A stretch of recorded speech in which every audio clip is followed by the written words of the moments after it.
What's up, everybody? I'm Jeff Shelley, and I'd like to welcome you to Bits and Bytes Weekly. Bits and Bytes Weekly is sort of a relaunch of our podcast, Bits and Bytes, which sort of aired for like 6 months, and then we decided to try to retool it. And so this is the retool of that. We are a gaming news podcast. We'll go over some gaming news. We also run bytsnbitesweekly.com, which feature game reviews, movie reviews, television reviews, also as well as some opinion pieces.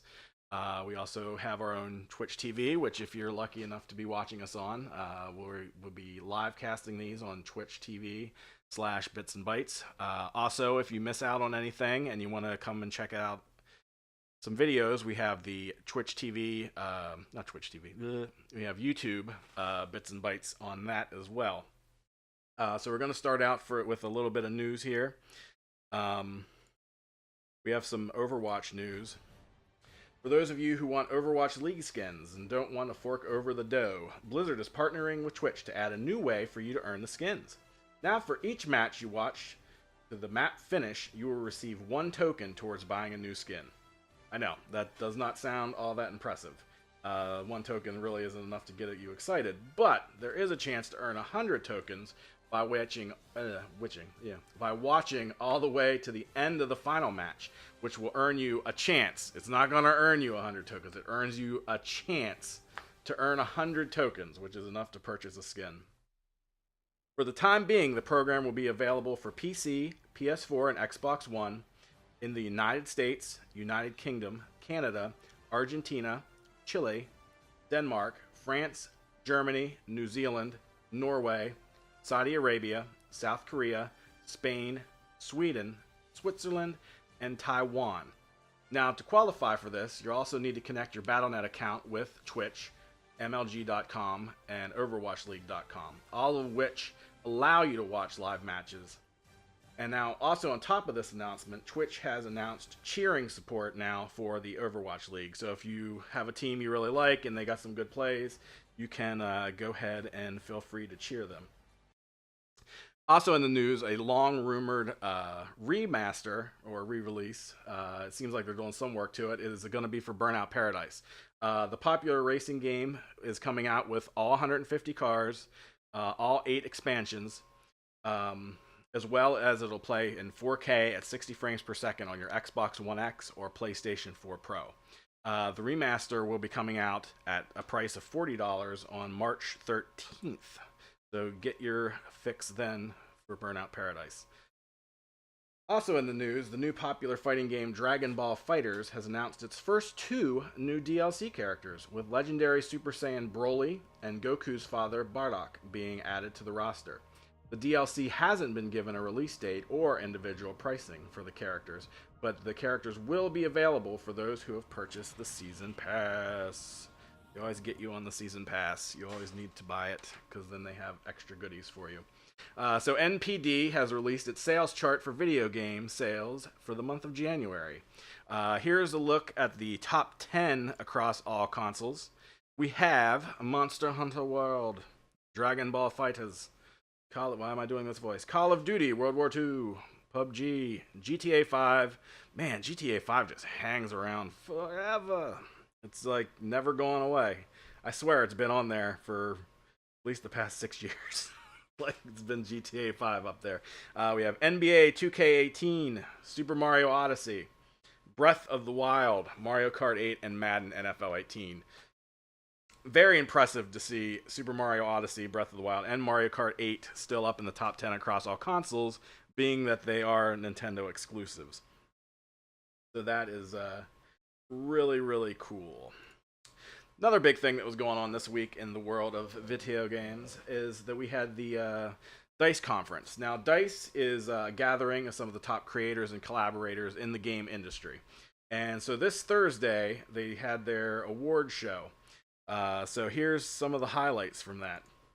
Horizon Zero Dawn and Snipper Clips both took home 2 awards. Then the Xbox title Cuphead took home 3. The big winner of the night, however, was Breath of the Wild, which won a total of 4 awards, including the highly coveted Game of the Year. Very deserving. We gave Breath of the Wild our game of the year. It's a very good game. Can't really say enough about it. It's good, a lot of fun. Haven't played the DLC though, so I got to get on that Champions DLC. Actually, I've played none of the DLC, so shame on me. I just haven't found the time. Speaking of time, it's been with last week's school shooting. It seems that the politicians now are going after video games once again. A Rhode Island representative named Robert Nardolio is proposing legislation that will add a 10% tax to all M-rated or higher video games sold in the state. The revenue raised by the taxes would go to fund for school districts to support counseling, mental health programs, and other conflicted resolution activities. Nardillo also claims that the tax is necessary because under the First Amendment, states cannot legally ban the sale of these video games to minors, and the only way to combat gun violence in schools is to provide funds for the programs which reduce aggression caused by gamers. After he made this announcement, he then released this following statement. There is evidence that children exposed to violent video games at a young age tend to act more aggressively than those who are not. This bill would give schools the additional resources needed to help students deal with that aggression in a positive way. Our goal is to make every school in Rhode Island a safe and calm place for students to learn by offering children resources to manage their aggression today. We can ensure a more peaceful tomorrow. So this isn't the first time that video games have been a target after a tragedy such as what happened in Florida, a tragedy that should never have happened. But this isn't the first time, and so we did a report here looking through some other times in history where video games have been sought after as being the cause of mass violence or the cause of crime. So here's that report. Once again, we are on the heels of another mass shooting, and the question is asked, what can we do to prevent this from happening in the future? The question is answered too easily by politicians who, to avoid distancing themselves from lobbyists and special interest groups, choose to blame video games instead of addressing the real problem. And also video games. I'm hearing more and more people say the level of violence on video games is really shaping young people's thoughts. This response is not that uncommon among lawmakers, where it is easier to blame a medium such as video games than it is to blame a culture itself that is in love with guns. If you even mention the word gun control online, you will be almost instantly confronted with memes and comments declaring that it is not guns that kill people, but that the people themselves are unstable and there is no law that could pass that would keep you safe. So why blame video games? Video games have been a target of politicians since the 1980s, when Ronnie Lamb, a president of the Long Island PTA, sought to keep arcades farther away from schools, claiming in a 1982 interview with the New York Times that only the bad kids go into them, and we worry about the young children not old enough to make value judgments. Then, in the 1990s, Joe Lieberman chaired a hearing on violent video games such as Mortal Kombat. Thank you, Senator Cole, and thanks to all the members of the panel. Just hearing what you've said now, we're also repelled. We're disgusted by this material. And yet it is a measure of our values in this society that we resist the impulse to do what I think, let me say for myself, I'd like to do. I'd like to be able to pass a law saying you can't produce this stuff anymore. We don't do that because we value our freedoms. But with those rights that the producers of video games in this case have also come responsibilities. And that's been the partner to rights in our society. And I think what we're all saying is that we don't feel that this particular industry has carried out those responsibilities in the way that they should, and now's the time to change. With the threat of video games being regulated federally, the ESRB was formed in 1994, so the video games industry could self-regulate itself. The ESRB had 5 ratings: early childhood, kids to adults, later renamed everyone in 1998, teen, mature, and adults only. The ESRB would also use descriptors with brief explanations of the content contained in the game. Then, in 1997, a case was filed by Jack Thompson in the case of the Heath High School shooting, where the killer had played various games such as Doom, Quake, Castle Wolfenstein, Redneck Rampage, Nightmare Creatures, Resident Evil, and MechWarrior. The case claimed that the producers of the games were negligent in distributing to a minor and that the games would desensitize them and make them more prone to violence. The case was later dismissed for failing to present a legally recognizable claim. Thompson would continue to fight against the video game industry until he was disbarred in 2008 over claims of professional misconduct. Video games have always been violent, since the 1976 release of Death Race to the more recent releases of games such as Grand Theft Auto and Call of Duty. Games are an escape and deliver on a power fantasy of you being the hero and going up against an army of bad guys. In fact, a recent study shows that only 20% of school shooters actually played video games, compared to 70% of high schoolers overall that play.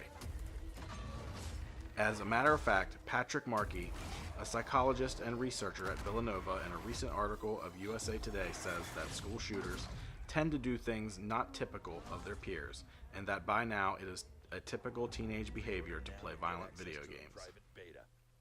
Studies have even shown that violence actually goes down after the release of a violent video game or movie. So why are politicians so enamored with blaming video games? Calling on anyone who's in a position of influence, every superintendent, every CEO of every media company that produces a video game that is violent in its nature, the movie producers who make the movies, the record producers who produce the music that we listen to, all of you. We've got to step up. We're the adults. Let's act like it. It seems that when it comes to gun violence, anything is on the table for debate except the actual weapon that was used. It's time to stop the distraction of blaming mediums such as video games or movies and start looking at the facts. Other countries who consume the same media as us, the same games, have less mass shootings. So what are they doing that is so radically different? They were willing to look hard at the facts and decide that less guns equals less gun violence. What happened in Florida is a tragedy and something that shouldn't ever happen, but until we are honestly able to talk about how to fix it with everything out in the open, it's something that is never going to go away. So let's fix it. Right now, there are a group of kids fighting for the right not to live in fear while attending school. Let's show them that they don't have to be afraid and fix this. Now's not the time for us to get distracted and go after them for attacking video games. Video games are protected by the First Amendment. This is all just a huge distraction from what the actual issues are. It's the easiest thing to blame is to blame like video games or movies. It's always the first thing that gets blamed. Have been comic books, movies, video games. This is all a distraction. I hate to say it's because it's low-hanging fruit, but it really is for the audience that these lobbyists that the politicians are beholden to. It's much easier to attack something that they know nothing about.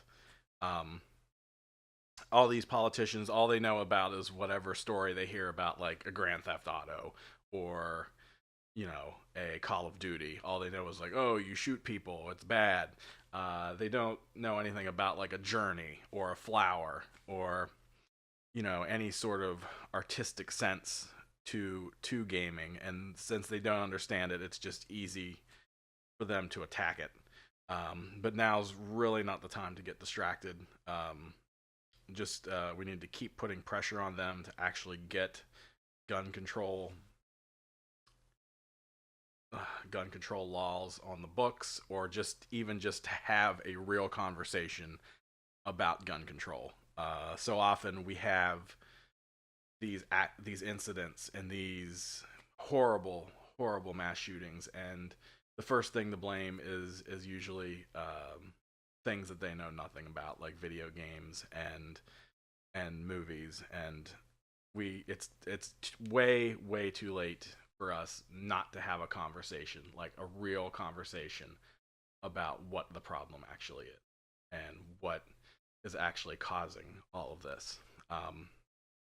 We've let them skate by for so long with just the distraction and the theater they put to it all, of like they just come out and they just blame movies and video games and we got to go after this and that, and then nothing ever happens to anything. Nothing ever moves on and happens. Just they move on to the next thing, and then we forget until the next mass shooting happens, and then we're like, why didn't we do anything? And let's not do that this time. Let's actually go after them, actually hold their foot to the fire, and get something done. So we can't get distracted and try to start defending our video games now. Video games have nothing to do with this. This is a conversation about gun control that we've needed to have for 10 to 15 years now at this point. This is something that's long overdue, and we just can't take our eye off the ball at this point. So, moving on with the rest of the show now, we're going to go ahead and take a look at the video game new releases for this week coming up. Here's that. Here is a look at your new releases for February 27th, 2018.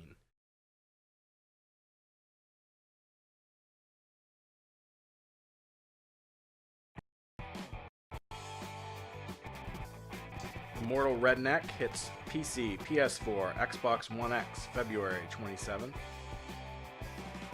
Gravel hits PC, PS4, Xbox One, February 27th.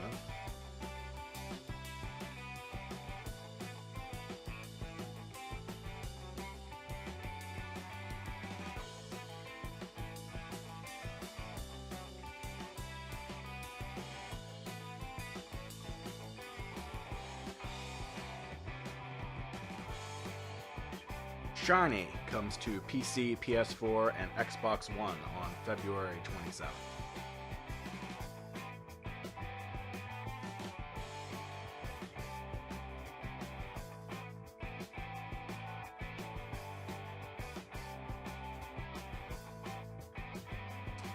The Blob 2 comes to PS4 and Xbox One on February 27th.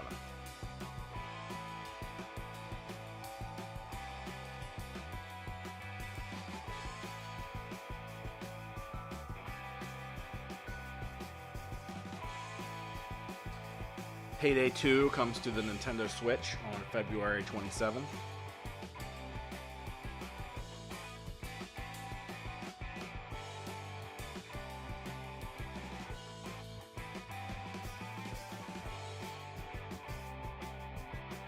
February 28th, we see Riftstar Raiders come over to Xbox One.